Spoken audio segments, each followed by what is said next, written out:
This is the video review of the GoRoader from Engine Sentai Go-Onger, also known as the Road Attack Zord from Power Rangers RPM. Right next to it you can see its cousin figure, the Tackle Boy from O-Ranger, also known as the Warrior Wheel from Power Rangers Zeo.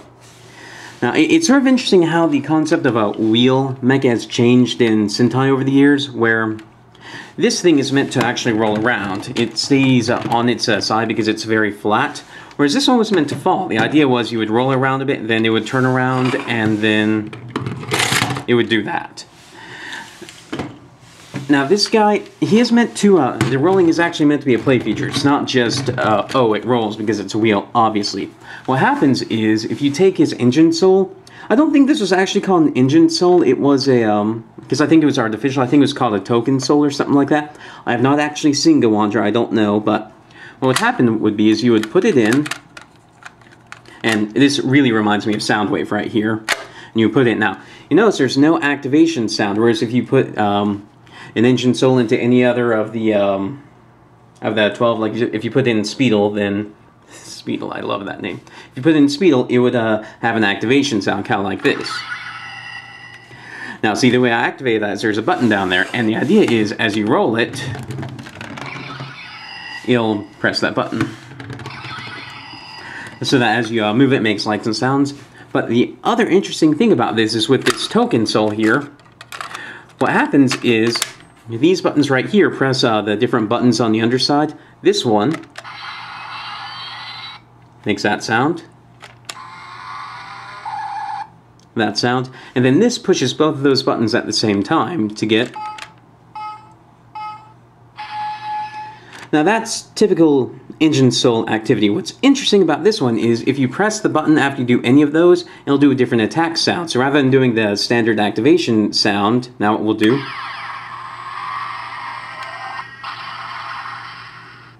That's the sound you get after pushing both of those up at the same time. If you press this one, you get a different sound. And a different sound. So, depending on how you do this, then when you roll it, it kind of like does a different attack. So I think that it's sort of interesting how they brought the engine soul gimmick into this toy as more than just press a button and make sounds. It's part of the actual play pattern of this entire mode. Now, one thing that sucks about this thing, or about all engine souls, is Go-Onger is a really old series now. It's not super old, but it's kind of old. So when I opened this, the little watch batteries that were inside were dead and leaking battery acid. So I had to clean them out and get some new watch batteries before this would work. So be sure to check the battery compartments of your engine souls for battery acid. This stuff's nasty and it will corrode the insides of this. So be sure to clean these and get new watch batteries if you're interested in the noise. And if you're not interested in the lights and sounds, then just remove them entirely. Anyway, put this back in. And now we can get on to the transformation of this guy. And where the Tackle Boy / Warrior Wheel was a very small thing, this is a very big thing. It's basically a Megazord size figure. Now what you do is, first you turn off your camera, obviously. And this thing right here, all it does is it sort of holds it. It's a bit of a holding stand. And it holds it pretty well, although you can roll it off. But that's all it does. Anyway, back to the transformation. What you do is you hold it straight up like this, so this sort of triangle section is pointing down. Then you bring the legs out, around, and fold up the foot. Out, around, fold up the foot. Then you'll bring the arms around, bring them down, arm around, bring it down, turn the head around, and pop the sides out. And this is the GoRoader / the Road Attack Zord in robot mode. And it's not the best looking robot mode of all time. I think it looks a bit better than this guy, who is a bit too pudgy for my taste. But it's not bad. It actually has quite a bit of articulation. The head will turn, which is fantastic for a Sentai figure. The arms go 360, they go in and out. You get elbows. The legs go in and out, rotate above the knee, bend at the knee, and it doesn't really help for anything because they're so loose, but you do get a little bit of foot movement. So he is a very well articulated Sentai figure, which is nice. However, I do have problems with him. For example, he kind of leans over, and that's because the ratchets in his legs aren't really strong enough to support his weight. You have to push him back, and then he'll stay there like that, but then it's easy for him to get pushed back over again. So that's kind of annoying, and all of his ratchets are kind of loose like this, which is super loose. You'd think it would be tight based on how loud that ratchet is, but it's not, it's just loose. Now in this mode you can still use the lights and sounds, but they're basically the same, and because he can no longer roll, you have to press under here to activate the attack sounds.